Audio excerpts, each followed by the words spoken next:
नमस्कार, hello and welcome to राष्ट्रीय प्रेम coaching के इस YouTube चैनल पे आप सभी बच्चों का ढेर सारी शुभकामनाएं हैं। आप सभी को ढेर सारी शुभकामनाएं, अभिनंदन, क्योंकि आप पिछले कुछ दिनों से लगातार जो डिमांड था उसको आप देख सकते हैं कि यहाँ पे सेंसस का 75 इंच का क्लियरली आज सेटअप हो चुका है और यहाँ पर आपका डिजिटल बोर्ड तैयार हो चुका है और आपके लिए जो प्रोमिसेस लगातार किया जा रहा था वो लगभग आज पूरा हो चुका है। तो हम लोग शायद अपने जो काम था, जो लगातार आपको क्लासेस में बोला जाता था कि लगातार तूफानों से आंख मिलाओ, सैलाबों पर वार करो, मल्लाओं का चक्कर छोड़ो, तैर कर दरिया पार करो, अर्थात हम सभी भले ही अलौली के इस छोटे से जगह पर रहते हो, लेकिन हमारा क्लास का क्वालिटी और जो सेटअप है वो किसी भी राष्ट्रीय लेवल के कोई भी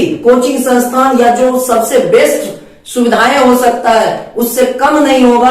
और इसका प्रमाण आपके सामने ये डिजिटल बोर्ड है जिसको सेटअप लगातार आपसे प्रॉमिस के अकॉर्डिंग हो गया है। अब कुछ ही दिनों में सभी सब्जेक्ट का आपको क्लियरली विजुअल्स और जो सबसे बेस्ट वे हो सकता है आपको एजुकेशन में सपोर्ट करने के लिए वो जरूर दिया जाएगा।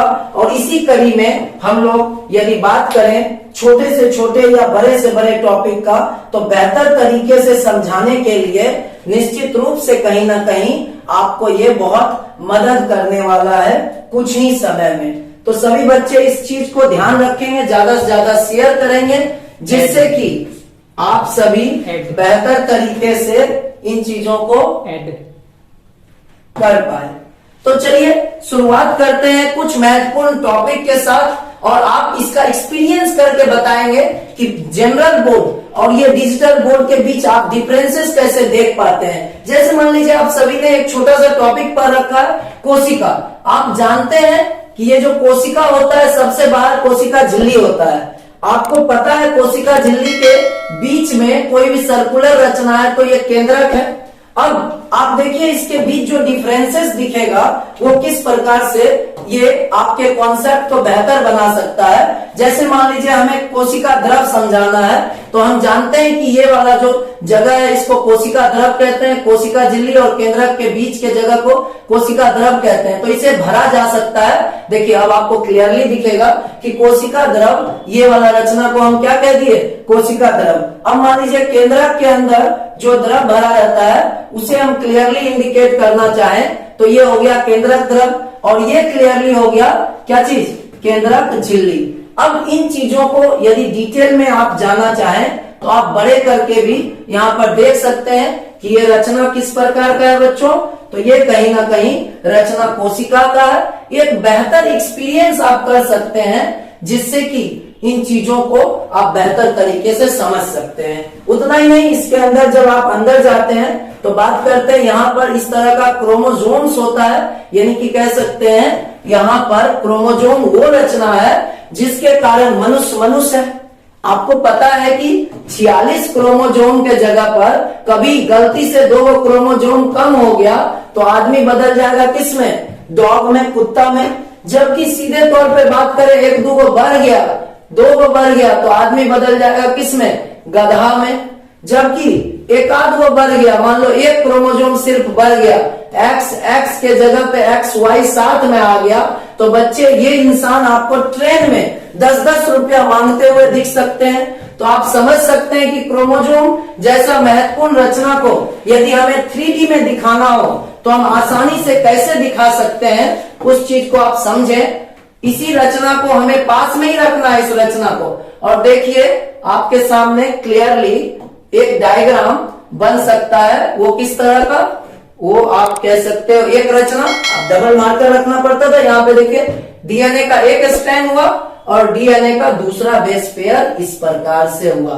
अब इसके बीच यदि बेस पेयर हमें दिखाना हो तो आप कह सकते हो कि ये सभी बेस पेयर्स, आप लोग नाम जानते हो सभी के सभी, सबको याद आ रहा होगा एजी और साथ में सीटी, यानी कि एडिनोसिन, गुआनोसिन, साइटोसिन और थाइमिन। ये सभी बेस पेयर्स होते हैं। यदि इस तरफ में ए है तो इसका पैरेलल कौन होगा, T होगा, इस तरफ में यदि G है तो इसका पैरेलल C होगा, इस तरफ में C है तो G होगा।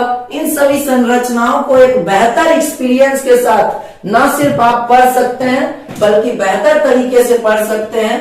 तो कोशिश आपका और हमारा जो कोशिश है इन सब चीजों को बेहतर तरीके से समझें, जिससे कि आप आगे के समय में बेहतर आप हो भी पाए। तो उम्मीद करते हैं बच्चों आप सभी बेहतर एक्सपीरियंस करेंगे। आगे के क्लासेस में आप सभी बहुत ही बेहतर तरीके से, चाहे वो मैथमेटिक्स हो, चाहे वो फिजिक्स हो, चाहे वो केमिस्ट्री हो, आप सभी देख सकते हैं किस तरीके से प्रोटेक्टर जो है आपके सामने एक क्लिक पर आ जाता है। तो आप सभी सब्जेक्ट्स को, सिर्फ मैथ्स का ही बात नहीं कर रहे, फिजिक्स, केमिस्ट्री, सभी चीजों को आप बेहतर एक्सपीरियंस कर पाएंगे।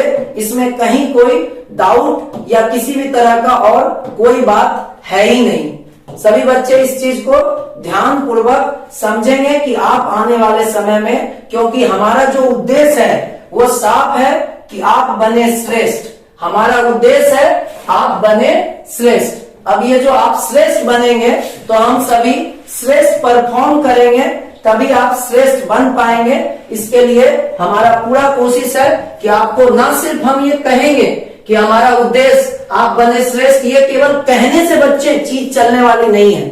बहुत सारे लोग बहुत कुछ कहते हैं, लेकिन आप भी जानते हैं आपका रिजल्ट इस बात का प्रमाण है। और साथ ही साथ ये जो प्रॉमिसिंग किया गया था वो चीजें आपको श्रेष्ठ बनाने में जो भी हम लोग का एफर्ट्स होगा वो जरूर दिया जाएगा, ताकि निश्चित रूप से आप सभी श्रेष्ठ बन सकते हैं। और आप बनेंगे और जरूर बनेंगे। इसके लिए आपको क्या करना है, इन सब चीजों को अपने बेहतर से बेहतर, जो भी पढ़ने वाले बच्चे हो, जो भी बेहतर कॉन्शियस बच्चे हो, उसको शेयर करें, ताकि आगे का क्लासेस वो बेहतर एक्सपीरियंस के साथ पढ़े और आपको गर्व होगा अपने अलौली के इस कोचिंग संस्थान और इस YouTube चैनल पर, क्योंकि आप सभी बेहतर तरीके से पढ़ेंगे। तो उम्मीद करते हैं कि आप सभी को इस लाइन के साथ छोड़ जाते हैं कि दिए का काम है जलना, हवा का काम है चलना, वो अपना काम करते हैं, हम सभी भी अपना काम जरूर करें। नमस्कार, सेवा समाप्त हुई।